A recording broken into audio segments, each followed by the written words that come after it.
we welcome you here at Spring Arbor University. Spring Arbor University for the last 140 years has been faithful in proclaiming God's truth. We make no apologies for that. We're here to shape the lives of some 4,200 students right now, not only on our main campus, but at 14 regional sites and now literally around the world through Jesus Christ. And that is a very worthy, very noble calling to do that. Before I introduce the keynote speaker this noon, I do want to take a point of personal privilege. First of all, to welcome back my wife, Philippa. This is one of the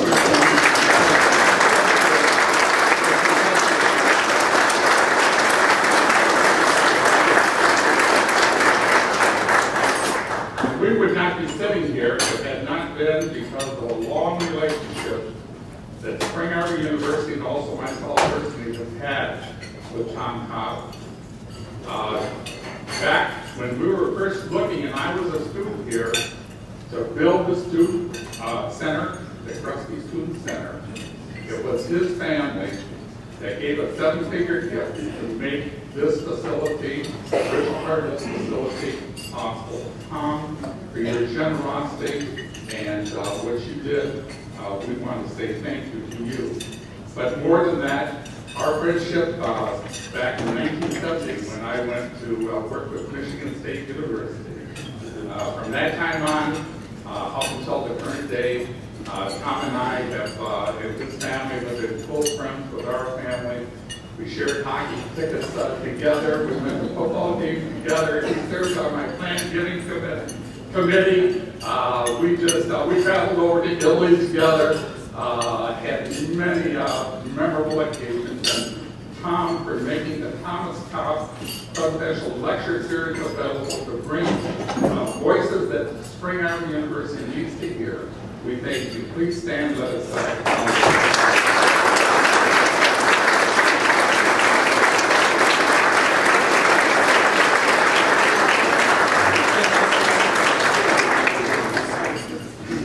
It is my honor to welcome to Spring Arbor University and to the Jackson community, Dr. Alan Keyes. Dr. Alan Keyes is an author, conservative political activist, former diplomat, and candidate for public office. He spent 11 years with the U.S. State Department and served in the U.S. Foreign Service and on the staff of the National Security Council. Dr. Keyes also served as Ronald Reagan's ambassador to the United Nations Economic and Social Council, where he represented the interests of the United States in the UN General Assembly. In 1985, he was appointed Assistant Secretary of State for International Organizations. Dr. Keyes has worked tirelessly as a genuine conservative. He was president of Citizens Against Government Waste and founder of National Taxpayers Action Day. He has been a Republican nominee for U.S. Senate and ran as a candidate for president in 1996, 2000, and 2008.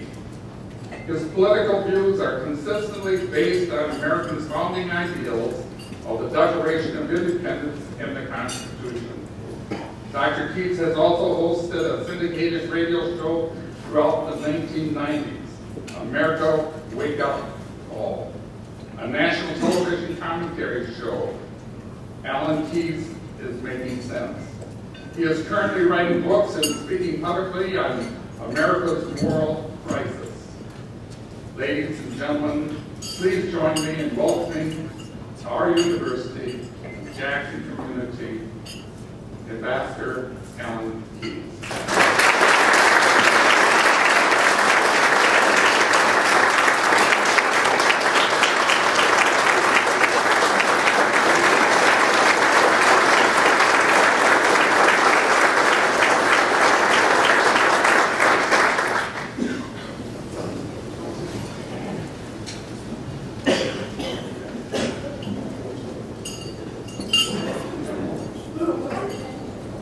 Well,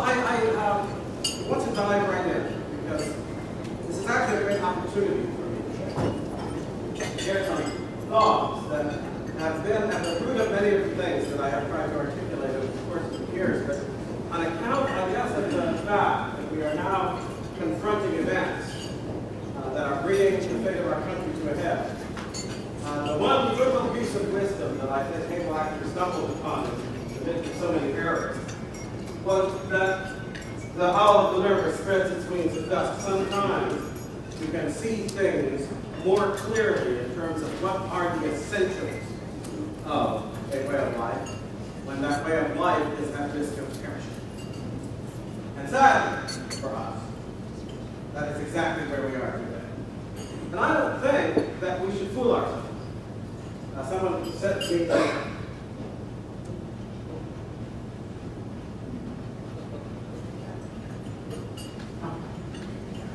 friend of mine said to me, a week. There, that's better. Did everybody miss the first part? Did it all count? Anyway, just the opening of my remarks is actually a very simple observation that this country is in what could be the terminal crisis of its life, as we know. And I really don't think we should pull our punches with that, because part of our problem right now is that we are dying, and a lot of people refuse to admit it. They say, oh, we're really optimistic people. So we never stupid to be optimistic.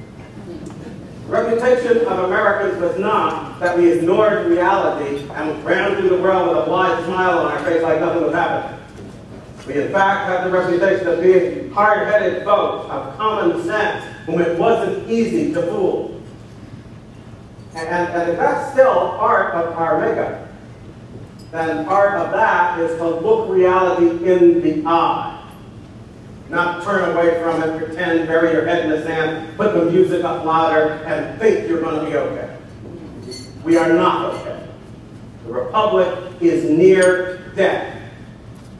And it will die if we don't wake up. But wake up for what? What do we need to wake up to? Well, that's what I'm going to try to discuss in the course of the next little while, focusing on fundamentals. And fundamentals are easy to get to in our way of life. We are not like some countries that have their origins lost in the mist of time, they could say. It's impossible to articulate when it all began because it's all myth and report. That's not true. And it's partly not true because the whole business of our founding was well documented. We have our founders speaking in their own voice.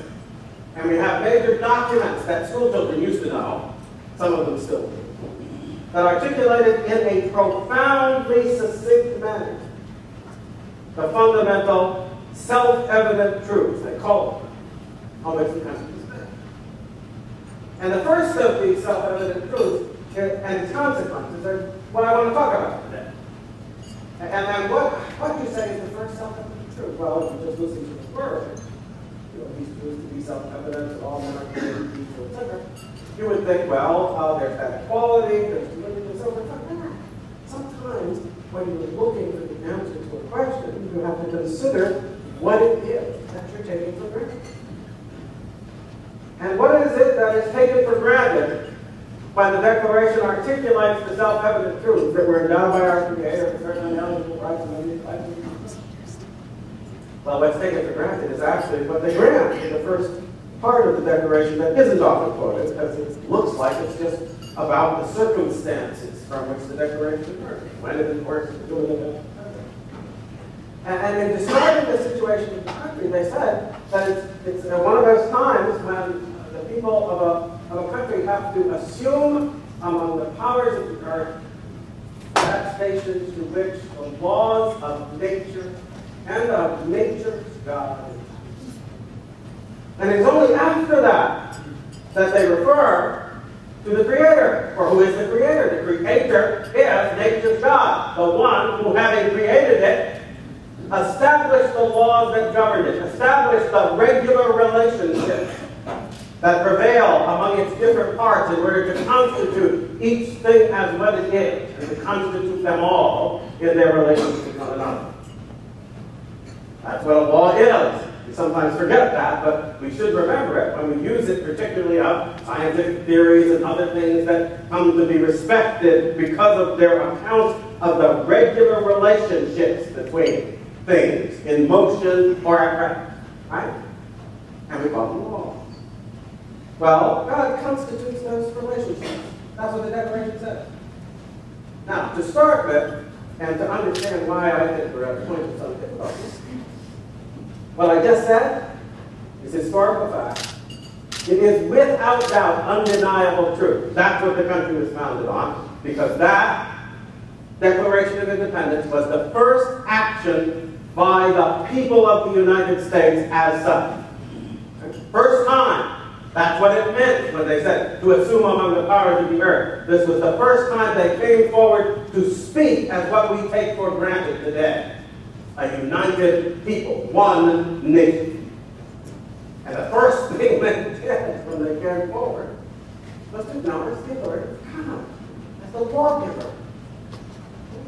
Now, I say that, and in a lot of places now I would be chided.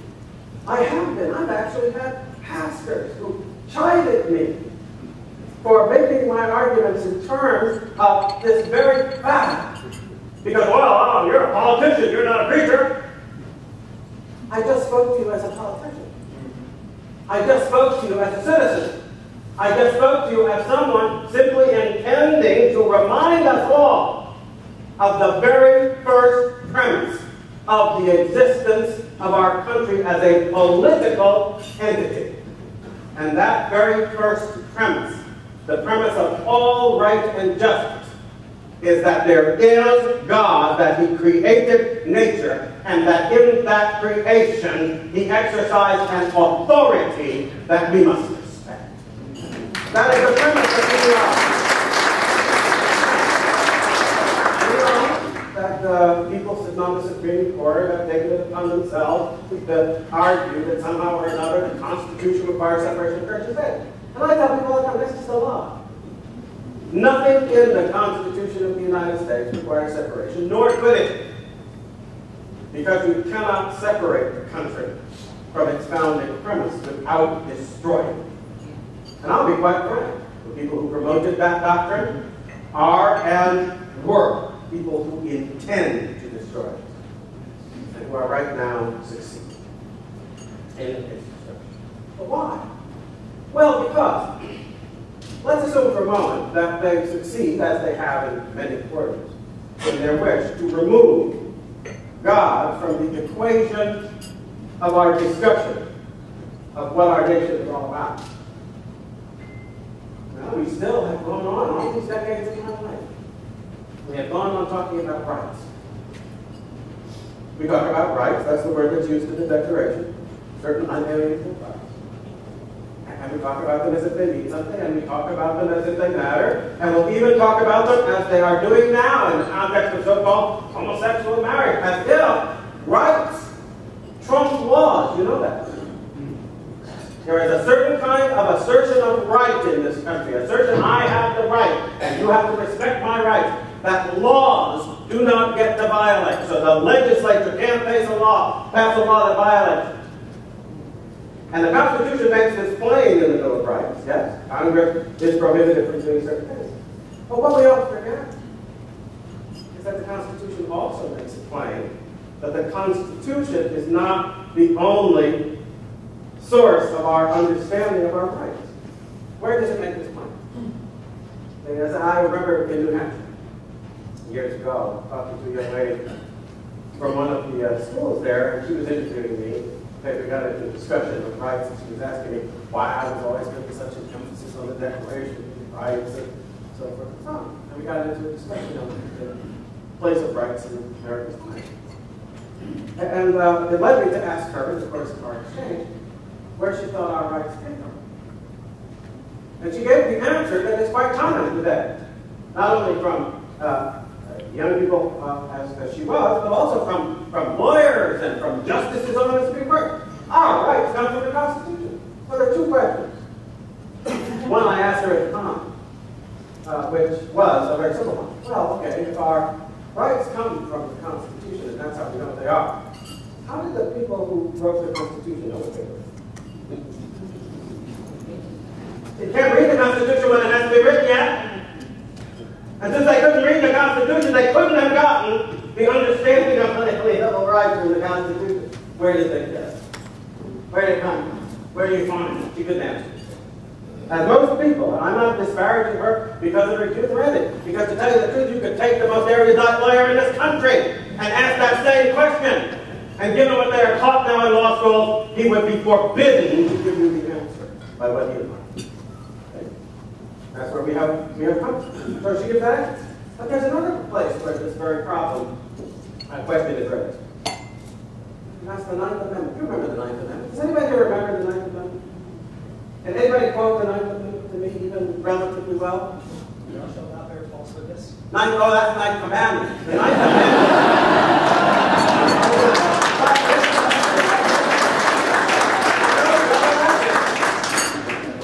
What's interesting to me is I could actually make a case that there's a conceptual relationship between them. Because it is the amendment in the Constitution that would prevent us from bearing false witness against God, which we do continually now, and which our leaders do. In every party, on every side of the spectrum, they bear false witness against God, and the Ninth Amendment should stop them from doing it. The Ninth Amendment says, quite simply, that the enumeration of rights in the Constitution shall not be construed to disparage or deny other rights retained by the people.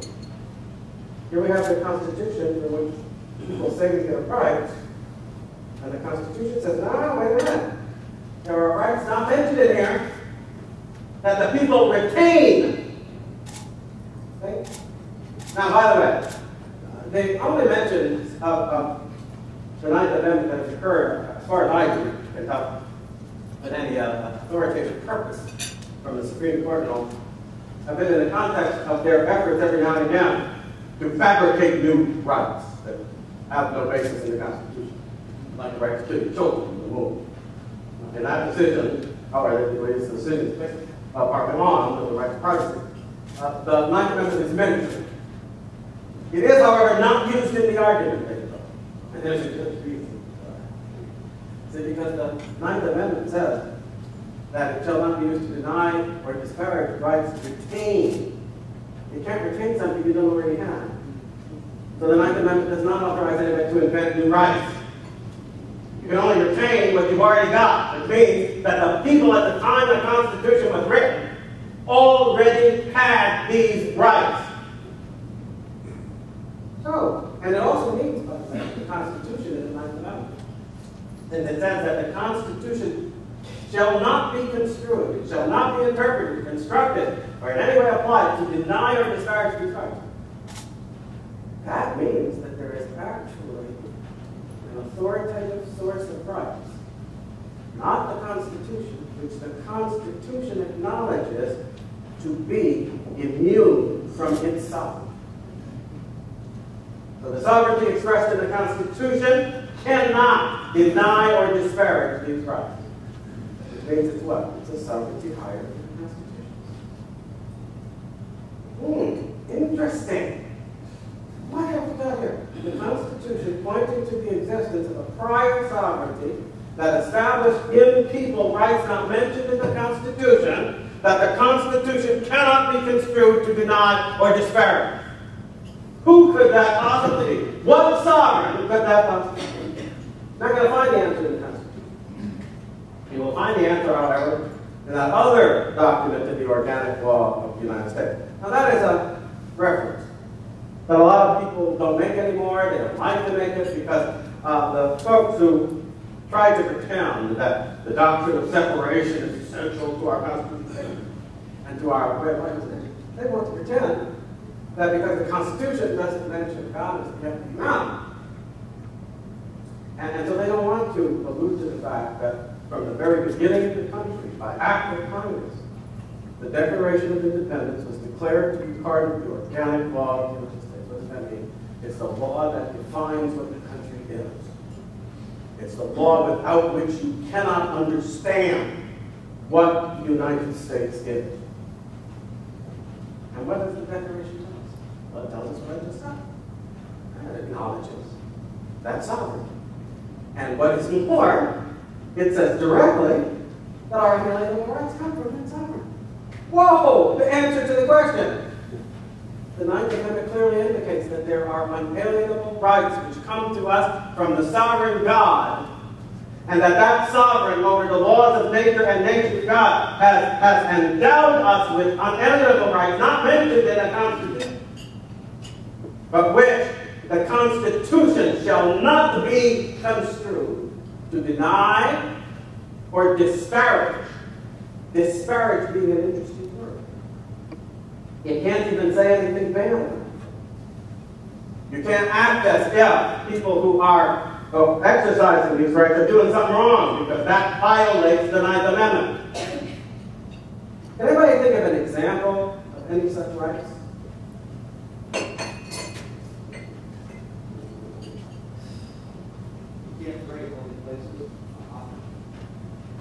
Well, that's a statement of what? Praying in public places, but that right is recognized. We exercise religion, that's in the Constitution. You pray in public places. When they say you can't, they lie. But the words are right there. We exercise religion. That's one of those cases when the Constitution says it and they ignore it. Which makes the job work we have pretty tough, anyway. But you can't even get them to respect what's in it, much less what the Constitution says is not in it, but still to be respected. Well, see, it's interesting to me that we're in the midst of a discussion that I believe will decide the moral and spiritual fate of our country. That when the smoke clears, if a decision is taken on this and accepted that it is the wrong decision, then America's dead. We're finished. It will be from that day forward that people will look back and mark the end of the American Republic and the demise of the experiment in successful self-government. That was the first and most successful in the history. Be over. What issue am I talking about?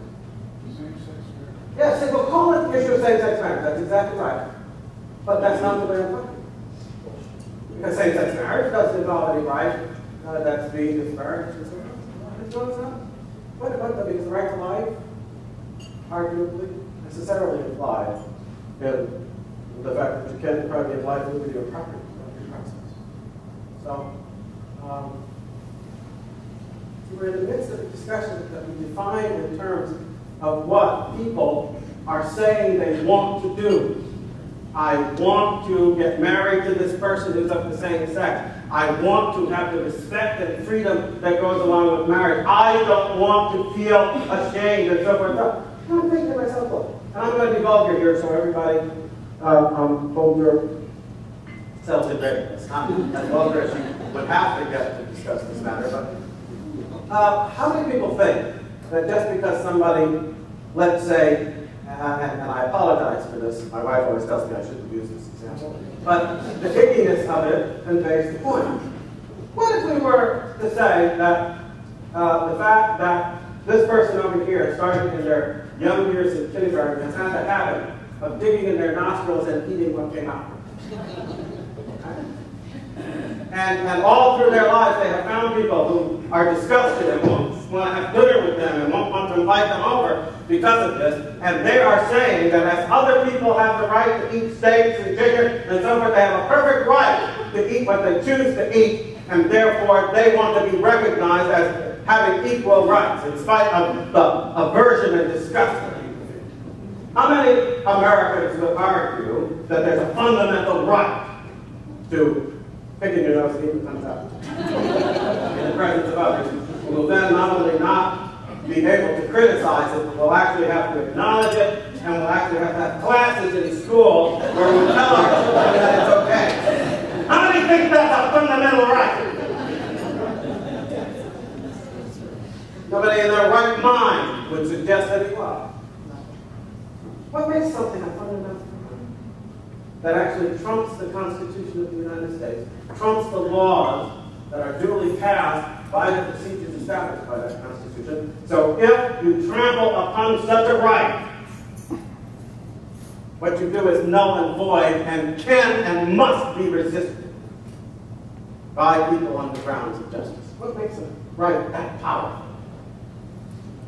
And it can't just be that you feel like it. It can't just be that you want to do it. It can't just be that you shouldn't have to feel badly about what you do just because of the opinion of others. Those are not serious arguments for fundamental rights. And they never have been. We are engaged in a discussion of trivialities, as if they matter. And even the people who are conducting this little charade don't think they don't matter. Because we don't stay up at nights worrying about every little thing that people feel is wrong, distasteful, etc., and say there ought to be laws against having an opinion that if somebody comes in dressed up in the outfit of their cowboy days, that's bad taste. We get to have different opinions about such things. And no fundamental right is involved in these preferences about how we look, how we get our pleasures, how we prepare our food, and so forth and so on. So what is the source of fundamental right? Well, the founding make it very clear. And the paradigm for it is absolutely.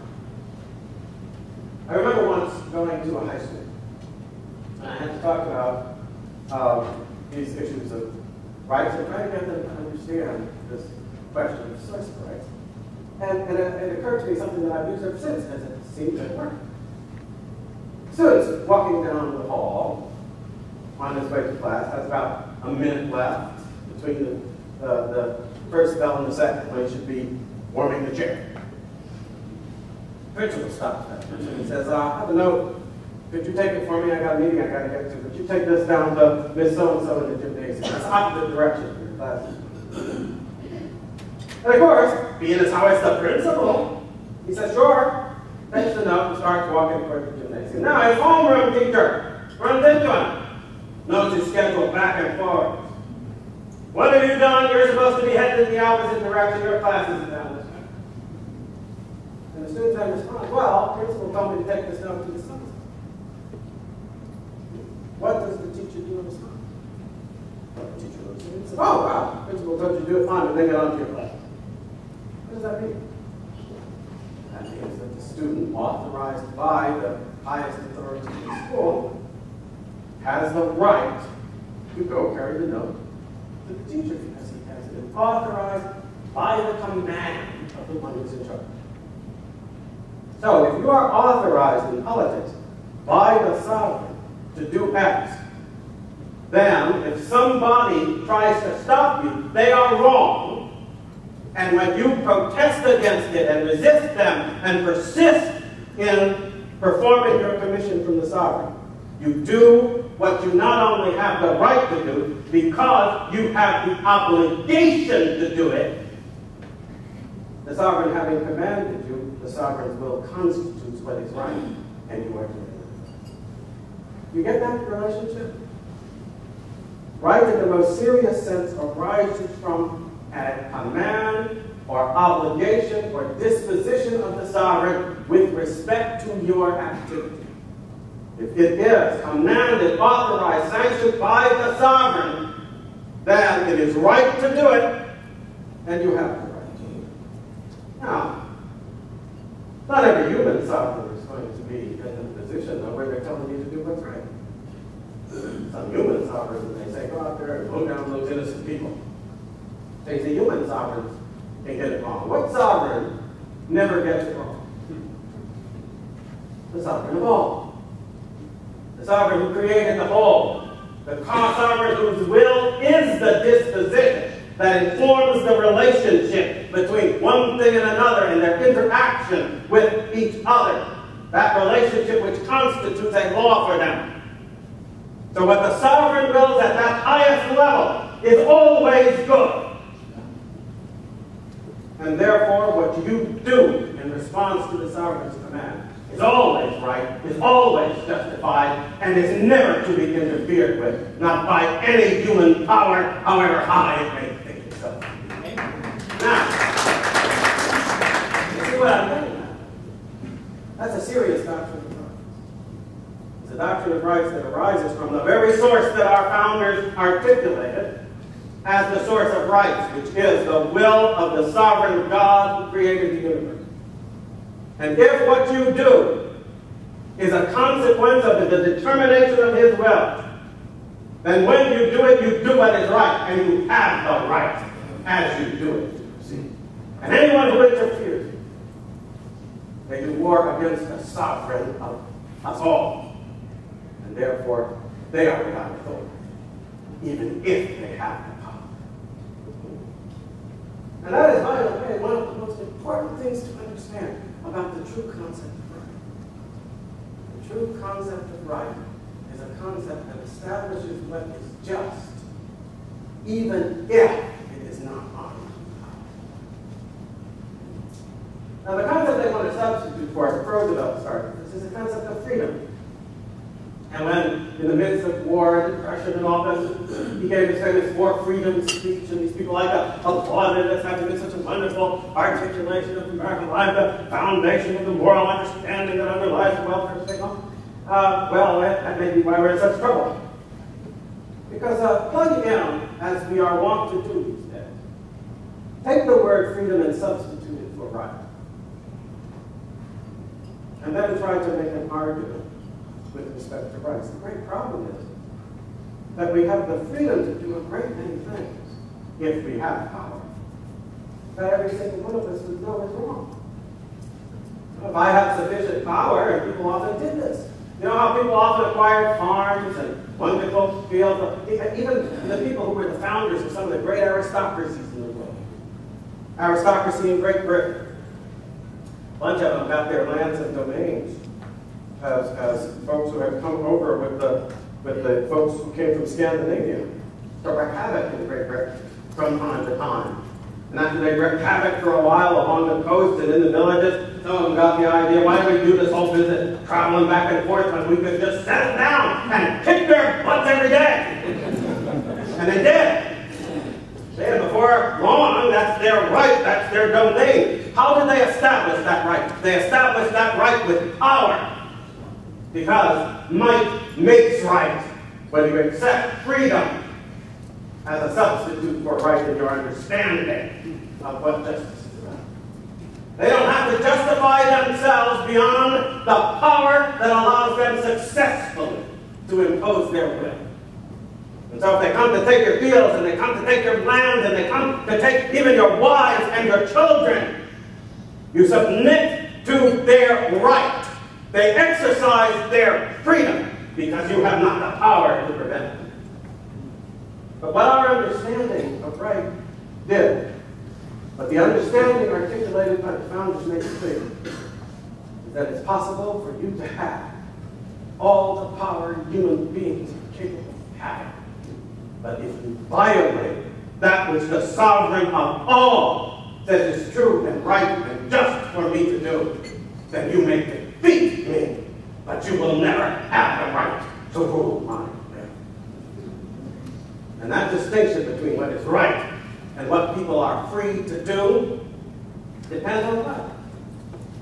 Depends entirely on acknowledging the sovereignty of the Creator God. It is that sovereignty and that acknowledgement with which these nations. Now let's go forward, fast forward to our present, and apply this. And it's actually very easy to apply. Think of an activity that is absolutely universal, that in a general way of form and by definition and nature, all human beings are assumed to be capable of. What is it? Well, procreation.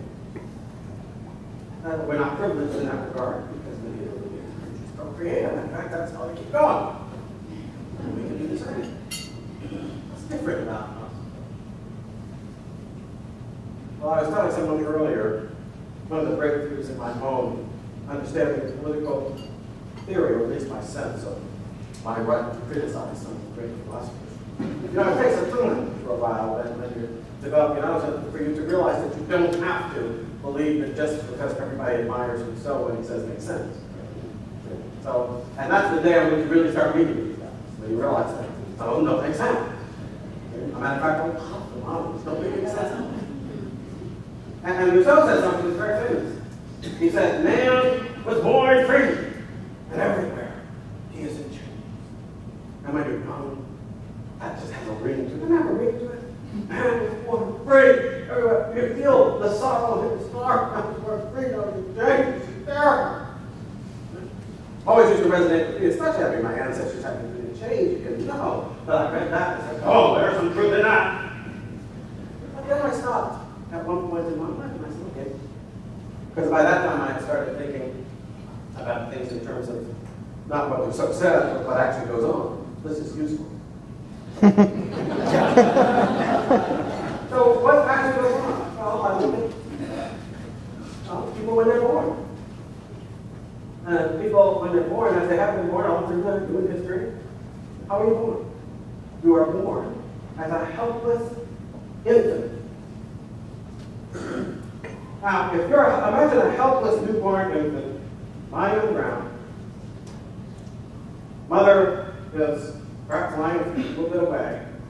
That's the natural, unassisted childbirth, no hospital or anything, the way people had to do it, probably in the days of Arbor. Kind of thing we so like to imagine the state of nature. And then imagine in the state of nature, look at that child and ask yourself, is that child free? Well, it's free to do a number of things. It's free to wiggle its body and legs. It's free to cry out in hunger and so forth, and discomfort. And it's free to die. That's what it's free to do. Is that freedom? Somebody think that freedom? Raise your hand. Turns out man is not born free. He is not born free. He was not born free. He's born as an infant. He's born as an infant in the chains of necessity, and he cannot meet that necessity, no matter how hard he tries. He wriggles, he squawks, he cries, but he cannot deal with anything that is required to perpetuate his own life. He's entirely dependent on somebody else. Last time I looked, being entirely dependent on somebody else, is that freedom? I don't think so. So it suddenly dawned on me. Rousseau's so wrong. Man was not born free. Man was not born free. As a matter of fact, man is born in chains, in the chains of natural necessity. But he is also born in bondage. And we use that word as if it's always bad, and that's a lie. Because the child is bound to the parent by his natural need. And the mother, thank God, literally, is so constituted that like most of the other animals who procreate in this way, she's still in this natural sense. And that natural sense identifies her with the child. We forget this. It was once part of her body, and when it's out there on the ground after she's gone through the ultraviolet birth, I'll bet she's still remembering that. She's still feeling the kicks when his legs move, when his arms move. And when she cries out, she's feeling the kicks. So that child is very much in the mother's consciousness because it was part of her body at one point, at least in her own consciousness, and now it's separate. But you see, the thing about our human being is that we not only have experiences, we have the potential that goes along with the development of our both consciousness in the full sense and self-consciousness, which is part of our true consciousness, to stand apart from what is happening to us. And in standing apart from it, make judgments about it with respect to us. And in the course of that whole process, we emerge as a distinct and separate entity from other things in the world around us, in our consciousness, and so therefore does that child. And unlike this or that animal that might just react to the cries according to a rule, the mother's going to react to that cry. The rule will be heard. But other things will also. There will be a moment of decision when she is free to go to the child as her heart and conscience suggests, or to turn away and be as yourself free. The interesting thing about that is that in most cases, the mother is going to care for the child, to follow that instinct. But she won't follow it as an animal or as an insect. To follow it as an instinct without question. She will follow it having experienced that which is the fruit of our potential as self-consciousness. I won't go deeply into that because I think it has enormous philosophical implications, but I have never been able to have it through. If there's ever a real feminist, really wants to think through the meaning of what it is that constitutes the feminine nature, they will begin with this. Because what I just said is suggested that the first being, the first self-conscious human being, is probably fully self-conscious after the fall. The first act of full self-consciousness would have been the mother's. That's, by the way, why I think in the Bible, who names the first children? Ever asked yourself? Who names the first children? It's not Adam. Eve names the first children. What is naming? Naming is that which takes what we're looking at and organizes it according to a concept, so that it is separate and distinct in our consciousness, among other things, from ourselves. That means that the Bible is acknowledging that the naming of the child, the recognition of that child as such, was the mother's prerogative. Well, you ladies should think that through. It's a lifelong project. Anyway, the point I'm making all of this is that when Rousseau, somewhere in the Sexual Discourse, I read it, he is describing the nature, and he decides that he just doesn't understand how it could ever have come about that some human being decided to mark out something as his own and to declare property. What I just described to you?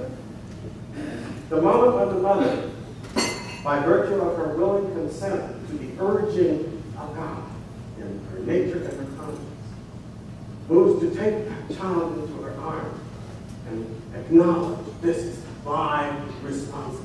This is my concern. This is flesh of my flesh and bone of my bone. When she makes that acknowledgement in an existential form, she is saying, this child belongs to me. What does that mean? That means that it is not a mystery where the sense of belonging comes from. It is as evident as procreation itself. It's as evident as the maternal instinct, as the move of the parent's heart, which ultimately leads to obedience. And what's beautiful about it is that you're obeying the voice of God as it appears in the form of a weak and helpless baby. Why is that beautiful? That's beautiful because that weak and helpless baby has no power to coerce you. That weak and helpless baby commands no armies, can shake no laws, has no courts, has no judge to hurl the thunderbolt at your head. The decision to care for your child, the universal decision that human beings are capable of, to follow the inclination of conscience and heart and will as in their very bodies, against the inclination of that will which empowers them to say no. It is a free decision, free of all coercion, free of anything except the will that says, I hear the voice, and freely from my heart, I will do so. What is that, God? That is what it means to be governed by consent. You are governed by the determination of your own will in accordance with God, in accordance with what God has determined it is right for you to do. What I just walked through is the meaning of the word right. That's how you recognize the right. To recognize a right, you must first see the obligation, command, and sanction from which that right derives, at least in terms of unalienated rights. And by the way, that word is very important for me. It's important because it is the confirmation that what I just told you is reasonable and in accord with the logic of the declaration. Because the word unalienable means that it cannot be made strange to you, cannot be alienated, cannot be taken apart from what you are. So an unalienable right is literally a right that is part of the very identity of your being and nature. See that? Inseparable from you. Can't be taken away, but also what? Can't be given away. Can't be given up. Can't be surrendered. Why? Because in surrendering the natural right, you fall away from your own identity. You cease to be a human being. So the violation of unalienable right is that which denies your humanity. But it doesn't deny your humanity just by violating you or sending you off to be killed in a pogrom and all of this. That's what we think of, and that's certainly a violation. But you can violate our humanity by keeping us from caring for our children. You can violate our humanity by establishing laws that allow others to claim our child as their own. You can violate humanity by taking the voice of conscience and overruling it with abortion rulings and with laws that hand your child to a stranger and you know them not. That is a violation of humanity. That is a violation of natural right as determined by God. Yes. And as they violate it, they destroy that which is the very foundation of justice in our society. That is not a decision for right. It is in fact a decision that makes war on the authority of God Almighty. In declaring that war begins the dissolution of our lives and our civilization. And that is what we're playing with, as if it's all about whether this or that group gets to satisfy their sexual itch with the approval of the rest of us. Our approval is not in question when it comes to natural rights. The only approval that matters is the approval of the Creator God. And for this, with respect to these relations between people who are of the same sex, they will find no such sexual obligation. Try to. And you can say all you like, but I don't know, this is Bush, and he's like, whoa, they love, and they have right to express their love, but that's not a natural right. As a matter of fact, it's quite different than a natural right, because human passions, human love, for instance, is like other forms of human being that are subject to the freedom of our will, and love especially. How many of you think that somebody really loved you if they've been forced to act like it? Well, many things that coerce feeling is love. Love is rooted in our liberty, our freedom, in the sense of free choice. But does that make the choice right? Of course not. That's the problem with love. You don't always love what's right. Sometimes you love what's wrong. Sometimes you love who's wrong. Sometimes you love them so much that you do wrong. And you do it over and over again, like Bonnie and Clyde. They were murderers. Went around for the joy of it, satisfying various aspects of their life. What they did from love. I think Mrs. Bush would say that they had the right to do it, because I don't think so. Love does not constitute right. Because you always have to ask, what is it that you love? What do you do as a consequence? And if your love of pleasure, or your love of this person or that person, or your love of wealth, or your love of fame, or your love of power trumps your love for the righteous will of Almighty God, then what you do is wrong, loving it or not. Yes. Now how often have you been hearing these arguments? And today, the truth, I understand it that people who deny that God exists, deny His authority and all that, they'll say, well, it's all about this and that, because that's what they're about. They're about worshiping freedom. It's an idol. And freedom, of course, has nothing to do with justice. It has nothing to do with what's right.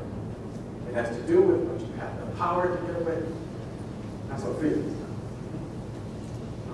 But when you have decided that you're going to exercise that freedom rightly, then there is a standard of right and wrong that must be respected. And that governs the use of power, even though, like that child, it speaks only with a still small voice of conscience to that part of you that is in love with God. So I understand when people reject God as some sort of, but you know, every survey that takes suggests that most people don't reject God. They don't reject God, they don't reject authority, they kind of, in a way, acknowledge it. They don't always agree on what this word means, but they kind of agree that it refers to somebody who is powerful and in charge, and if you quote the Declaration's words to any audience in this country still, and I do it quite often because that's what I do. You realize left, right, and center is still always in positive growth. The American heart beats to the rhythm of those self-evident things. And the first of them is the acknowledgement that God defines a difference between right and wrong that is immune to the triumphs of power in it. Now I say all of this, and I'm talking about marriage to make a simple point. The crisis we're in is entirely the result of this misconstruction of freedom. We must return our understanding to the logic of right that is articulated in the founding doctrine of our lives. And we must do it now. But it will not be done unless we find leaders willing to make this the sticking point on which they will stand before the people when they run for office in the state legislature, in their districts, in their community, in their states, and finally in our nation itself. No more running away. No more pretending that money and the things that it gets and jobs and the things that they can procure are what our politics is about. We did not succeed in becoming the most prosperous nation on earth because we were obsessed with material things. We succeeded in becoming a prosperous nation because we acknowledged the discipline of right and therefore did not destroy our country as people have done time and again elsewhere, fighting over the goods that will perish in time. The only war that so destroyed our country was a war that established the supremacy of conscience over power. And in so establishing it, armed our spirits for the war the world would have to fight again and again in the 20th century. This is the key to all our greatness. It is the key to that relationship with Almighty God that made that greatness possible.